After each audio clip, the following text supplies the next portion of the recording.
सारा प्रणाम। आपके साथ मैं हूं गरिमा सिंह। अगर आप भी दिल्ली और एनसीआर में रहते हैं तो आज की ये चर्चा आपके लिए बेहद खास होने वाली है, क्योंकि कोरोना वायरस से बचने की कोशिश में जुटी दिल्ली सरकार ने जो निर्णय लिया था कि बॉर्डर को सील कर दिया जाए, जो फैसला लिया था, उसके बाद लोग परेशान थे और उसके बाद सुप्रीम कोर्ट में एक पीआईएल दायर की गई थी। सुप्रीम कोर्ट ने, यानी कि देश की सर्वोच्च अदालत ने आज इस पर राहत दे दी है। अदालत ने बॉर्डर सील वाले फैसले के खिलाफ याचिका पर सुनवाई की और एनसीआर के लोगों के लिए कॉमन पास बनाने के निर्देश दे दिए हैं। लेकिन हम सवाल आज उठाएंगे, क्योंकि राजधानी दिल्ली पूर्ण राज्य नहीं है, उसको नेशनल कैपिटल रीजन कहा जाता है और उसके लिए बाकायदा संविधान में संशोधन हुए हैं और 239A जो अनुच्छेद है संविधान का, उसके मार्फत तमाम चीजें साफ साफ कह दी गई हैं। लेकिन बावजूद इसके क्या ऐसे फैसले जिससे जनता परेशान होती है और कहीं ना कहीं संविधान का भी उल्लंघन होता है, क्या इस पर दिल्ली सरकार से सवाल पूछा जाना चाहिए? इसी पर होगी आज की चर्चा।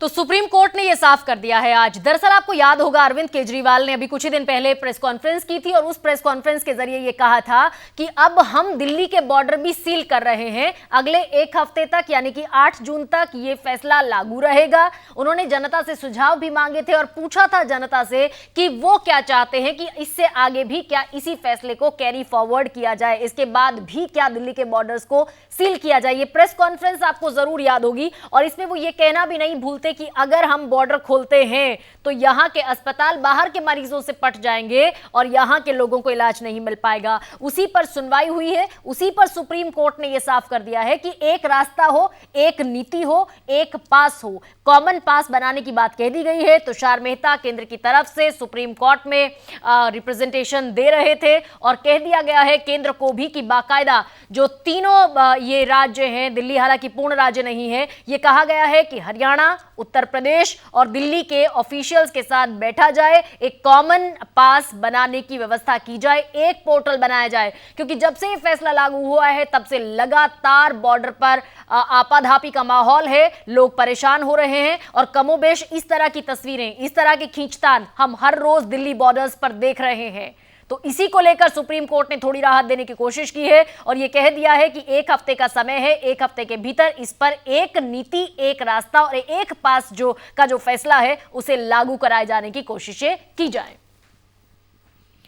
और इस पर बीजेपी नेता शाहनवाज हुसैन का बयान आया है। यह बयान सुनवाते हैं आपको और उसके बाद अपनी चर्चा को शुरू करते हैं। दिल्ली सरकार बिहेव कर रही थी, कभी वो रोक दे रही है, कभी वो मना कर दे रही है। तो बहुत से लोग हैं जो काम कहीं करते हैं, रहते नोएडा में है या गुड़गांव में, एनसीआर के इलाके में। तो जब ये दिल्ली एनसीआर है तो एनसीआर के बारे में एक ही जैसा निर्णय होना चाहिए और इसको लेकर बातचीत करने को सुप्रीम कोर्ट ने कहा है।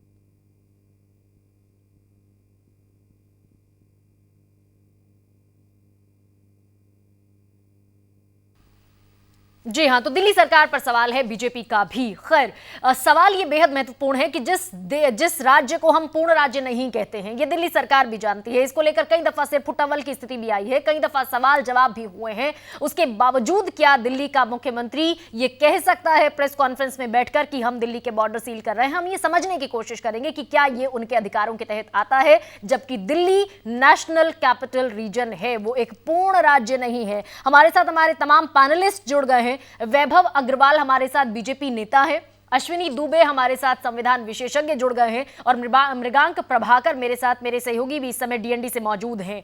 और थोड़ी ही देर बाद हमारे साथ होंगे राजेश गुप्ता, भी आम आदमी पार्टी के विधायक हैं। उनसे भी सबसे महत्वपूर्ण सवाल, उनसे ही दरअसल सबसे महत्वपूर्ण सवाल बनता है इस चर्चा में। लेकिन पहले मृगांक आपके पास आऊंगी और पूछूंगी आपसे कि जहां आप मौजूद हैं वहां पर इस समय स्थिति क्या है?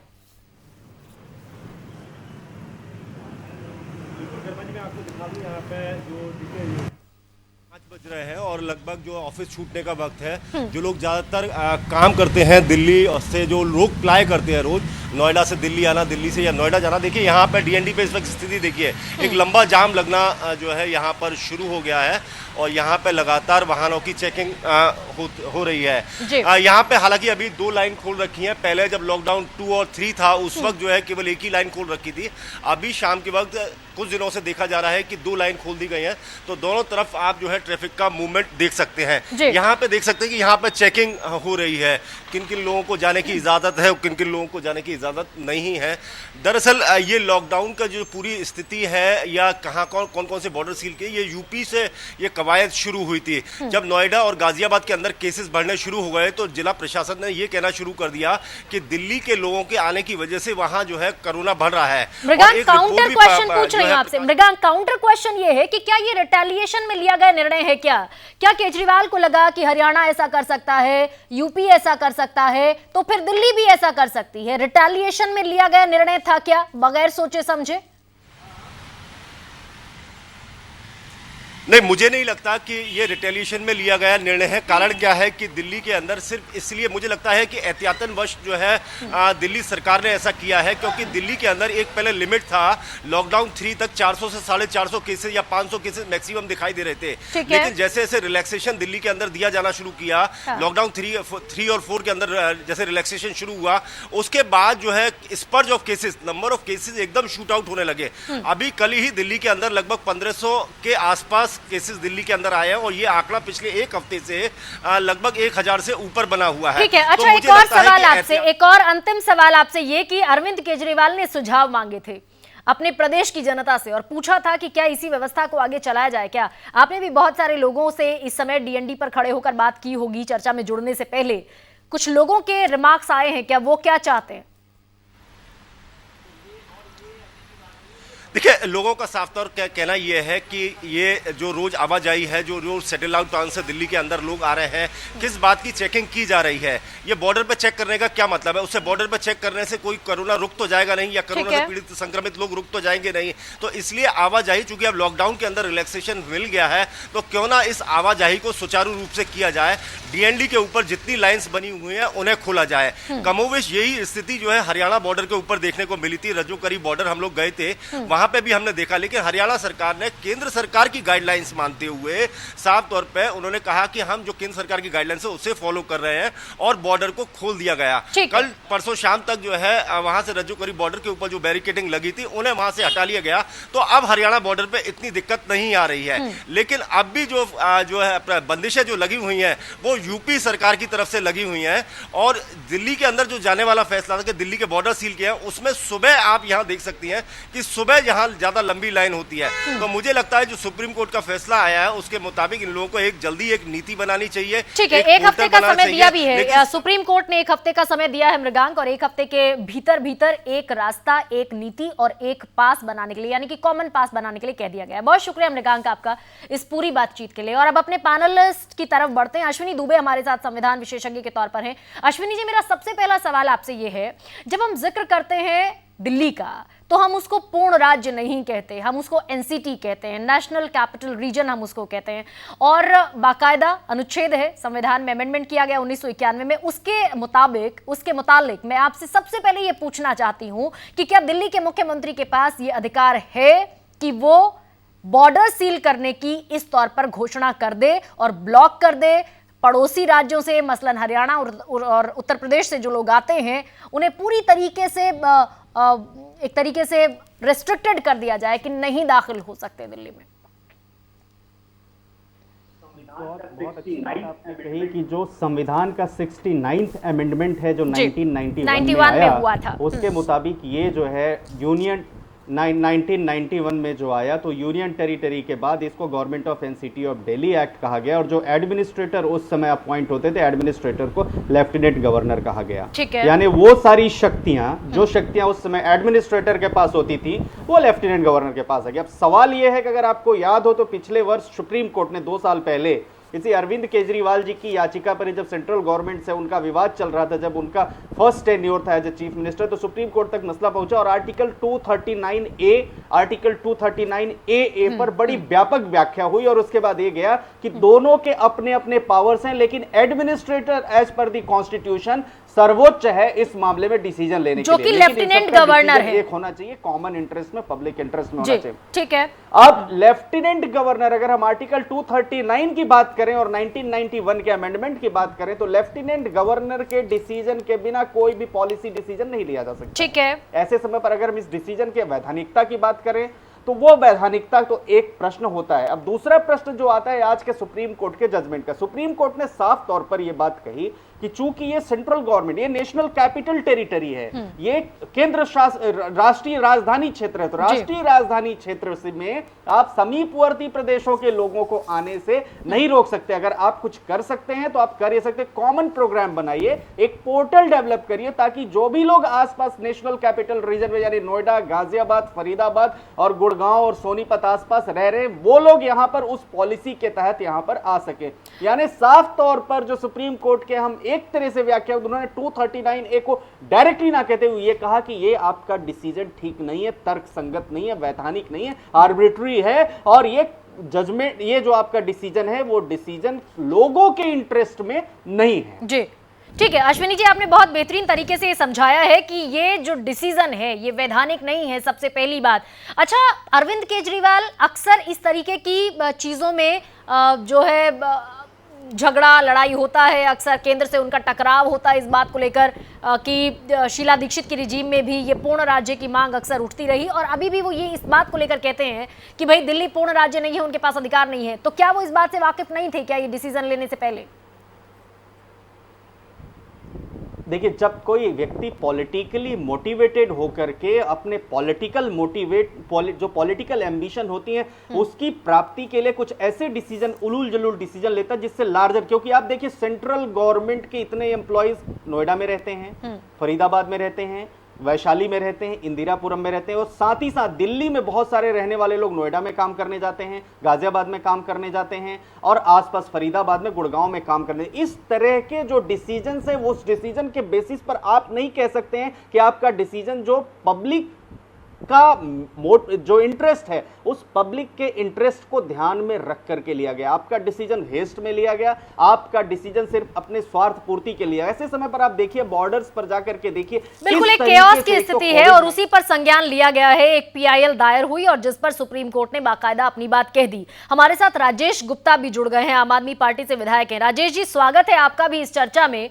और सबसे पहला सवाल मेरा आपसे ये, जैसे अश्विनी दुबे भी अभी कह रहे हैं और सुप्रीम कोर्ट ने भी भले ही बहुत खुलकर नहीं लेकिन ये कहा है कि ये फैसला वैधानिक नहीं है क्योंकि राजधानी दिल्ली पूर्ण राज्य नहीं है, वो नेशनल कैपिटल रीजन है, तो ये निर्णय आप नहीं ले सकते। तो आपको जिम्मेदार माना जा रहा है उस केओस का जो इस समय तमाम बॉर्डर्स पर दिल्ली के नजर आ रहा है? देखिए, ये तो अब ये कह रहे हैं कि दिल्ली में हमने अब बॉर्डर सील करे हैं। हाँ। इससे बहुत पहले आप लगातार सुनते रहे कि हरियाणा ने और यूपी ने अपने बॉर्डर सील करे। हाँ। और लोगों को तब भी बहुत परेशानी हो रही थी। दिल्ली से बहुत सारे लोग नोएडा काम करने के लिए जाते हैं सर, लेकिन टेरिटरी से बाहर जाकर तो काम नहीं किया जा सकता ना सर। देश तो संविधान से चलता है ना, विधान से चलता है ना।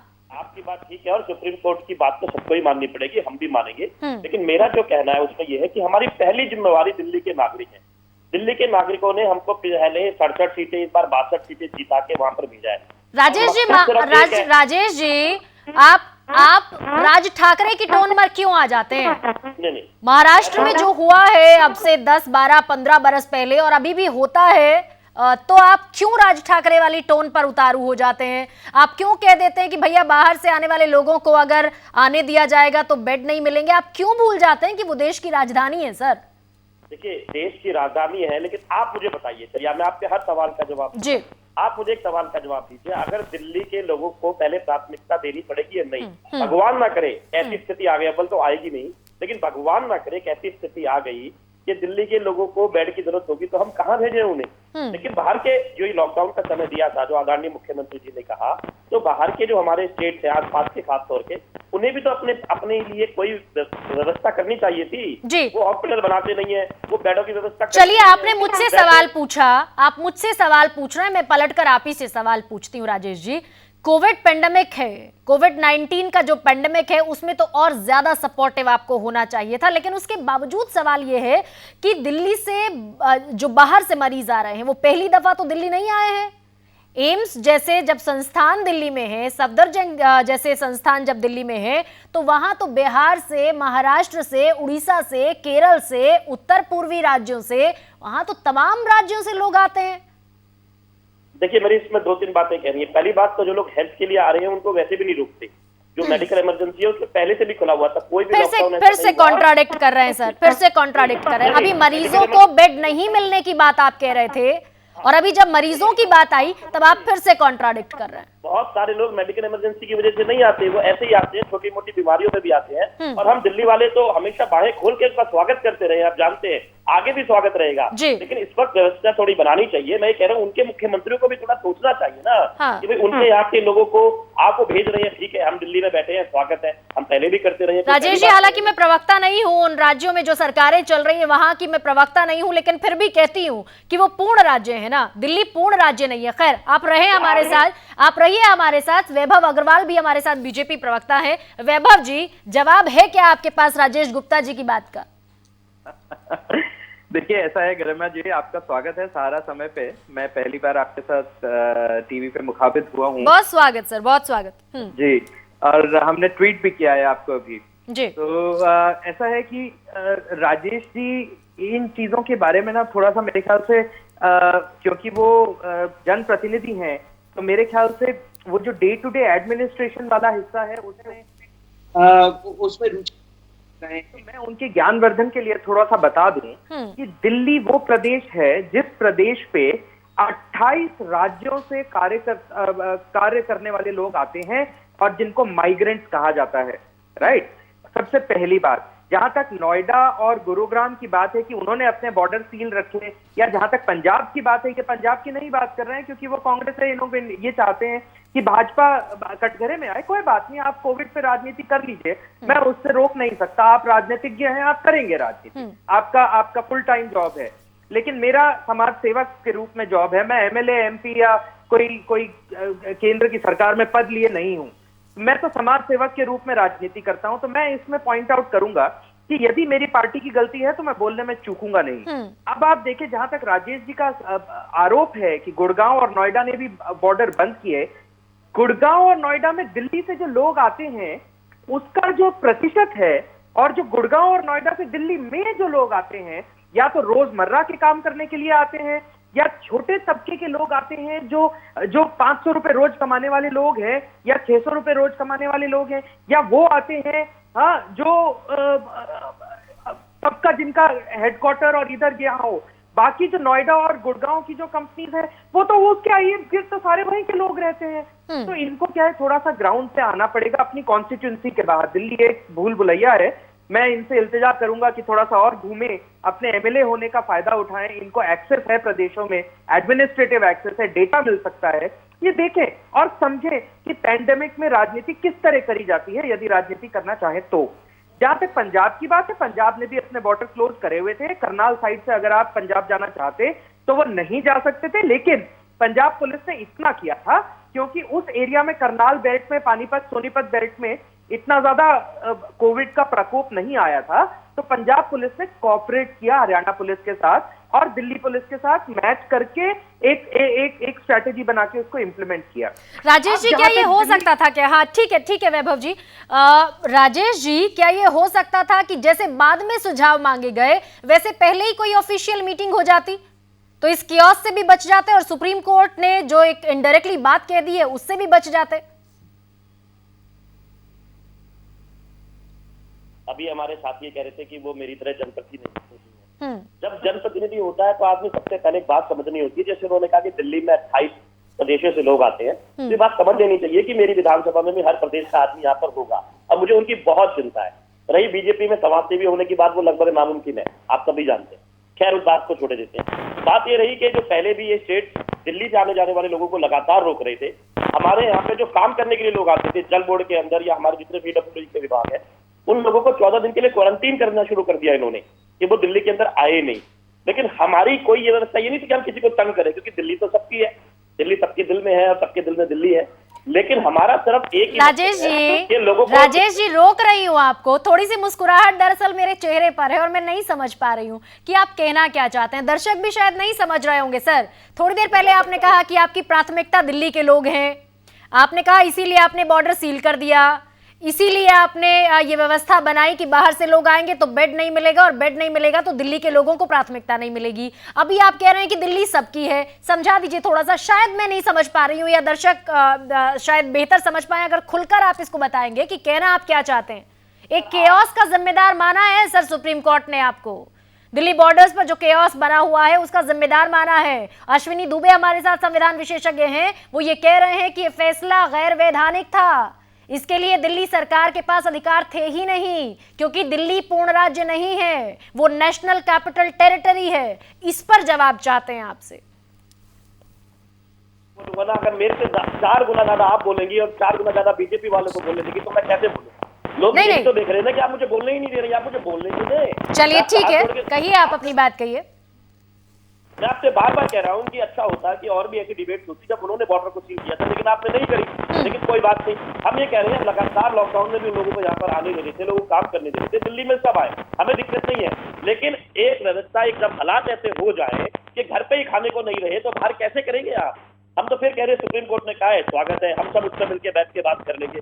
लेकिन पहले जब हम लगातार कह रहे थे कि दिल्ली के लोगों को, जब दिल्ली के तो है नहीं, बाहर भी जाने दे, काम भी करने दे, तो सब रोके चले जा रहे थे, सब रोके चले जा रहे थे। तब कोई डिबेट नहीं करता, तब कोई बात करने के लिए राजी नहीं है। अगर दिल्ली के अंदर आज हेल्थ व्यवस्था इतनी अच्छी हो गई है पिछले 6 सालों में कि सारी दुनिया से इंडिया से लोग आना चाहते हैं, बहुत अच्छी बात है। लेकिन आज के हालात तो देखिए ना, हालात ऐसे हैं कि पहले जो दिल्ली के लोग हैं उनके लिए व्यवस्था करनी हमारे लिए बहुत जरूरी है, उसके बाद में भी उनके लिए देखा जाएगा। कुछ व्यवस्था करने में आज जो हालात है वो नॉर्मल हालात नहीं है जी।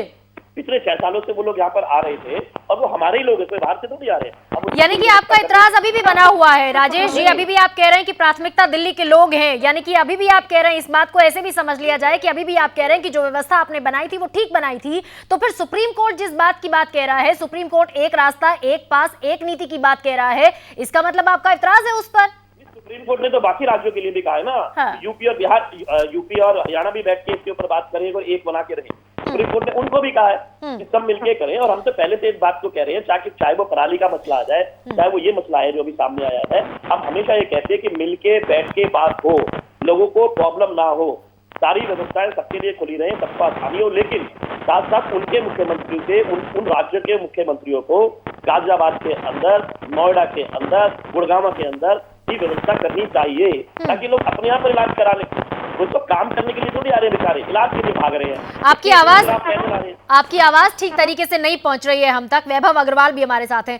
वैभव, अब जब सुप्रीम कोर्ट ने ये कहा है, निश्चित तौर पर केओस का जिम्मेदार यहाँ पर समझना होगा कि इस केओस का जिम्मेदार कौन है, लेकिन जब सुप्रीम कोर्ट ने ये कह दिया है और केंद्र सरकार को जिम्मेदारी दे दी है कि भाई आप कन्वीन करें, आप कन्वेनर बने, तीनों राज्यों को बैठाएं, ऑफिशियली मीट करें और इसका एक रास्ता निकालें। 1 हफ्ते का समय आपके पास है, क्या मैकेनिज्म होगा, क्या रूट प्लान होगा आपके पास? देखिए गरिमा जी, मैं आपका ध्यान आकर्षित करना चाहूंगा, मार्च में, मध्य मार्च में हम जब 22 तारीख की ओर अग्रसर हो रहे थे और हम फुल 1 डे लॉकडाउन की ओर अग्रसर हो रहे थे, उस समय केंद्र सरकार की होम मिनिस्ट्री ने, गृह मंत्रालय ने एक कदम उठाया था जिसमें सभी राज्य सरकारों के साथ प्रधानमंत्री एक मीटिंग में शामिल हुए थे और उनको ये बोला गया था कि हम सभी सरकारों के साथ कोऑर्डिनेशन कमेटी बनाने के लिए तैयार हैं। केवल भाजपा शासित प्रदेशों ने बोला कि बहुत अच्छी बात है, हमें केंद्र सरकार, क्योंकि नेशनल डिजास्टर मैनेजमेंट एक्ट जो है सेंट्रल एक्ट है और उसकी हर एक बॉडी स्टेट कोऑर्डिनेशन के साथ स्टेट कोऑर्डिनेट करती है, हर एक विंग जो है स्टेट में कोऑर्डिनेट करता है। उन्होंने बोला था कि बहुत अच्छी बात है, आप हमें रास्ता दिखा दीजिए, हम आपके साथ चलने को तैयार हैं। उस समय भाजपा, नॉन भाजपा शासित प्रदेश जो थे, उन्होंने बोला नहीं नहीं, ऐसे कैसे हो सकता है। क्यों? क्योंकि सबको पता था कि यदि केंद्र की सत्ता, केंद्र की लीडरशिप के अंडर में अगर हम इसको आगे करते तो सारे नंबर केंद्र बना जाता जनता के साथ। नंबर तो अभी भी केंद्र ही बना रहा है, क्योंकि आपके प्रदेश में दिल्ली की बात करें तो दिल्ली में सारे अस्पतालों की व्यवस्था केंद्र ने करी, सारे अस्पतालों का खर्चा केंद्र ने किया, कोविड पे जितना खर्चा हो रहा है वो केंद्र कर रहा है, खाने पीने का व्यवस्था केंद्र कर रहा है, बसों की और जो ट्रेन की व्यवस्था है वो केंद्र कर रहा है। तो आपने खर्चा ही कम किया पिछले 2 महीने में, और आप प्रेस कॉन्फ्रेंस करके कह रहे हैं कि 5,000 करोड़ की जरूरत है, हमारे पास पैसे नहीं है। आप तो छलावा करते हैं। अच्छा, इसके अंदर एक बड़ी बात ये हो गई कि केंद्र ने तो पहले ही बोला था कि भाई साहब हम कोऑर्डिनेट कर देते हैं, आपके पास तो वैसे ही पावर नहीं है। और मैं एक और बात बोलूं, इन्होंने मना कर दिया था, अब मैं एक और बात बोलूं आपको, एलजी के तहत आती है ये। देखिए आप, इनका ओछापन, राजनीति में ओछापन जो होता है वो इतना जबरदस्त है, आप देखें। और मेरे को पता नहीं एमएलए साहब इस बात का कैसे जवाब देंगे। मैं उनकी रिस्पेक्ट करता हूं, उन पे बहुत प्रेशर होगा उनकी कॉन्स्टिट्यूएंसी से इस समय, मैं रिस्पेक्ट करता हूं इस बारे में। लेकिन मैं फिर भी एक सवाल पूछना चाहूंगा, जनसेवक होने के नाते, जनप्रतिनिधि होते हुए राजेश जी, जनसेवक होना बनता है, तभी आप दिल की बात पढ़ते हैं, नहीं तो जनप्रतिनिधि होने का कोई फायदा नहीं होता। तो जनसेवक होने के नाते मैं आपसे पूछता हूं कि जब आपके पास पावर ही नहीं थी तो फिर आपने एलजी के साथ बिना मीटिंग करे प्रेस कॉन्फ्रेंस कर दी कि दिल्ली पुलिस में हम आपको बॉर्डर सील कर देंगे। वैसे तो आप कहते रहते हैं लॉ एंड ऑर्डर एलजी के पास है, तो ये आपने किया कैसे? इसका एपरेटस क्या हुआ? तो इसमें भी कहीं मोदी का हाथ तो नहीं है? मोदी ने षड्यंत्र तो नहीं रचा? ठीक है, इसी का, हालांकि आप अपने सवाल से बच गए वैभव जी, ठीक है। ये सवाल राजेश जी आपसे मैं पूछती हूँ कंक्लूडिंग रिमार्क के तौर पर, लेकिन वैभव अभी बताएं कि मैकेनिज्म क्या होगा, किस तौर पर ये जो सुप्रीम कोर्ट ने कह दिया है कि केंद्र अब कन्वीन करेगा, क्या मैकेनिज्म? केंद्र में गृह मंत्रालय के तहत एक कमेटी जो कि ऑलरेडी गठित है, अगर किसी को नहीं पता है तो मैं बता देता हूं, एक सेंट्रल पैंडेमिक कंट्रोल रूम बना हुआ है गृह मंत्रालय में, जिसकी मॉनिटरिंग गृह मंत्रालय, गृह मंत्री स्वयं और एमओएस गृह मंत्री स्वयं रोज बैठ रहे हैं कार्यालय में, उस सिस्टम के अंदर खुद स्वयं बैठ के कोऑर्डिनेट कर रहे हैं। रिपोर्टिंग जा रही है गृह मंत्री को और प्रधानमंत्री कार्यालय को डायरेक्टली, जिसमें एक आईएएस ऑफिसर डायरेक्टर लेवल पे अपॉइंट किए गए हैं स्पेशल पीएमओ से, जो कि ये मॉनिटर कर रहे हैं। तो गृह मंत्रालय इसको कन्वीन करेगा होम सेक्रेटरीज के साथ, और प्रदेशों की आपत्ति और ना आपत्ति जो है उसके बेसिस पे आशा है कि इनका कोऑर्डिनेशन होगा और पॉलिसी आ जाएगी। ठीक है, राजेश गुप्ता सपोर्ट करेंगे आप, किस तौर पे आपका क्या एडवाइस रहेगी आपकी और कैसे आप इसको कैरी फॉरवर्ड करेंगे? जहां तक मेरा कहना है तो वैभव भाई ने शायद आदरणीय प्रधानमंत्री जी की बातों को सुना नहीं। उन्होंने लगातार कहा कि सारे जो स्टेट्स हैं वो मेरे साथ में बहुत अच्छा कोऑर्डिनेशन में है। माननीय मुख्यमंत्री दिल्ली सरकार ने बार बार कहा कि इस वक्त ऐसे माहौल नहीं है कि हम इसमें कोई राजनीति करें, और केंद्र से जो गाइडलाइंस आ रही हैं, चाहे दिल्ली को सील करने की बात थी, चाहे लॉकडाउन करने की बात थी, चाहे लॉकडाउन खोलने की थी, हमने हर तरीके से सहयोग करा और हम आगे भी करते रहेंगे। और रही बात की खाना किसने बांटा, हॉस्पिटल दिल्ली के कितने खर्चा करा, वैभव भाई थोड़ी जानकारी ले लें, क्योंकि मैं तो विधायक हूँ। दिल्ली के अंदर जितने भी दिल्ली सरकार के अस्पताल है उनकी एक बजट होता है जो दिल्ली सरकार ही देखती है। केंद्र के 2-3 अस्पताल है और किसी भी अस्पताल के अंदर कोविड के नाम पे कोई बेड रिजर्व नहीं करेगा या दीदी, जो दूसरे अस्पताल है। चलिए ठीक है, लेकिन फिलहाल कौन किस पर क्या खर्च करता है, दिल्ली सरकार के कितने अस्पताल हैं और केंद्र उसमें क्या फंडिंग करता है, ये विषय दरअसल राजेश जी था नहीं। विषय ये है, आज का विषय तो यही था कि जब आप हर बात में कहते हैं कि भैया आपके पास पूर्ण अधिकार नहीं है, आप हर बात पर रोना रोते हैं कि लेफ्टिनेंट गवर्नर के पास आपसे ज्यादा अधिकार है, प्रशासनिक अधिकारी, सर्वोच्च अधिकारी वो हैं, और इसको लेकर कई दफा सिर पुटव्वल की स्थिति आ चुकी है। अभी संविधान विशेषज्ञ कह रहे हैं कि ये वैधानिक था ही नहीं, जिस तौर पे अरविंद केजरीवाल ने प्रेस कॉन्फ्रेंस करके निर्णय लिया, तो कम से कम उस पर आपको स्पष्ट होना चाहिए था, ताकि दिल्ली एक केओस में ना फंसती। सर गरिमा जी, जब भी दिल्ली के हकों की लड़ाई आएगी तो उसके लिए आगे खड़ा होना होगा, सुप्रीम कोर्ट की बात मान ली जाएगी, ठीक है। लेकिन मैं बार बार आपसे कह रहा हूँ, और आपने कहा रोना रोते हैं, ये शब्द थोड़ा ठीक नहीं लग रहे। मुझे लगता है कि आप जिन शब्दों का इस्तेमाल कर रही है लगातार आम आदमी पार्टी के लिए, ठीक नहीं है। वो भी सबने देखा है 2017, मेरे ख्याल से आपको भी याद होगा, सबने देखा है। क्या देखा है? आपने जो शब्द आप कह रहे हैं ना कि रोना रो रहे हैं, ये शब्द ठीक नहीं है। एक एंकर के जितने बीच में आप बोलते रहिए, मुझे आप मुझसे सवाल कीजिए, आपका अधिकार है। आप शिकायत नहीं करते क्या सर? आप शिकायत नहीं करते क्या? आप हर बात पर, हर प्लेटफॉर्म पर ये बात नहीं कहते क्या? आप हर प्लेटफॉर्म पर ये नहीं कहते क्या? दिल्ली हिंसा जैसी बड़ी घटना पर क्या आपने नहीं कहा कि दिल्ली पुलिस आपके अंडर में नहीं है? दिल्ली पुलिस हमारे अंडर में नहीं है, ये कहना अलग क्या आपने इस बात को कहकर, क्या आपने इस बात को कोट कर अपनी जिम्मेदारी से पल्ला नहीं झाड़ा क्या? हालांकि डिरेल हो जाएंगे हम सर, विषयांतर हो जाएगा, लेकिन शायद मुझे लगता है बतौर एंकर इस प्रोग्राम में पूरी जिम्मेदारी से ये बात कह रही हूं कि जब हम नेशनल कैपिटल रीजन की बात करते हैं तो 1991 में अनुच्छेद 239 ए के मार्फत ये बातें बताई गई हैं कि इस तरह का कोई भी निर्णय लेफ्टिनेंट गवर्नर से मीटिंग किए बगैर नहीं लिया जा सकता। खैर सर, यहीं पर समाप्त कर रही हूं, यही ठीक है जी, यहीं पर समाप्त कर रहे हैं सर, समय की बाध्यता है। और अभी अश्विनी दुबे भी हमारे साथ थे, ये मेरा कहना भी नहीं है, मैं हो सकता है संविधान की कम जानकार हूं, लेकिन अश्विनी दुबे ने भी अभी यही कहा। छोटा सा रिमार्क अगर 10 सेकंड में आप दे पाए तो। मैं फिर ये कह रहा हूँ कि या तो आप इस बात को मान लीजिए, आप एक बार कहती हैं कि दिल्ली की कुछ पावर्स हमारे पास नहीं है, हम मान लेते हैं, लेकिन दूसरी तरफ आप कह रही हैं हम रो रहे हैं, यानी कि हम तो सही कह रहे हैं ना, रोना शब्द ठीक नहीं है, मैं बार बार कह रहा हूँ। हमें कह रहे हैं कि दिल्ली के लोगों को पावर मिलनी चाहिए, दिल्ली की सरकार की बात नहीं है, दिल्ली के लोगों की, दिल्ली के लोगों को पावर मिलनी चाहिए। लेकिन उसके लिए दिल्ली के लोगों को पावर मिलनी चाहिए सर, उसके लिए सीमाएं क्रॉस नहीं करेंगे ना, उसके लिए संविधान से विधान से बाहर नहीं जाएंगे ना। खैर समाप्त कर रहे हैं सर, समाप्त कर रहे हैं। आप तीनों का बेहद शुक्रिया, आप चर्चा का हिस्सा बने और सुप्रीम कोर्ट ने आज इसी केओस को खत्म करने के लिए जो दिल्ली बॉर्डर्स पर चारों तरफ बना हुआ है, जिसके चलते लोग परेशान हो रहे हैं, इसी केओस को खत्म करने के लिए एक रास्ता, एक नीति, एक पास यानी कि कॉमन पास की बात कही है और कह दिया है कि बाकायदा एक पोर्टल बनाया जाए और तमाम लोगों के लिए एक कॉमन पास अलाउ किया जाए, ताकि ये जो लोगों की परेशानी है बॉर्डर्स पर जो बनी हुई है वो खत्म हो पाए। और कोविड-19 से लोग ऑलरेडी बेहद परेशान है, एक और एक्स्ट्रा परेशानी लोगों पर न ला दी जाए। नमस्कार।